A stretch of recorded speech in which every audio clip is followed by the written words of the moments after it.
اور اپنے بیٹوں کو بھی ذرا نظر میں رکھیے. ہم سمجھتے میرا بیبی ابھی تو صرف 16 سال کا ہے.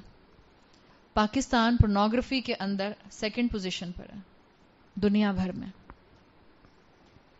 سب سے زیادہ پورن ویب سائٹ نمبر 2 پوزیشن میں پاکستان میں دیکھی جاتی ہیں. سوچ کے گھن آتی ہے, دکھ ہوتا ہے. اور 90% یوتھ ہے.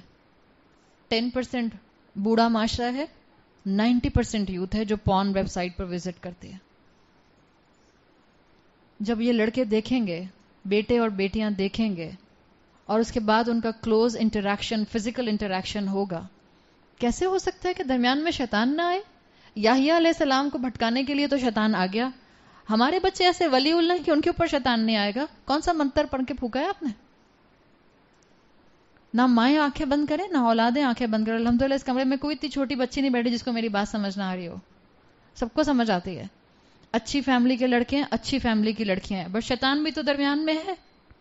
وہ شیطان جو شریف ماں باپ کو لڑا سکتا ہے, وہ 2 نامحرم مرد اور عورت کے درمیان میں معاملہ ڈسٹرب نہیں کر سکتا, ایک کو بہکا نہیں سکتا. یحییٰ علیہ السلام کے لیے بھی تو بہکانے کا یہی انداز تھا. بادشاہ کو شیطان نے کہا جس سے شادی کرنا چاہتے ہو اسی کو بھیجو یحییٰ علیہ السلام کے پاس سیڈیوس کرنے کے لیے.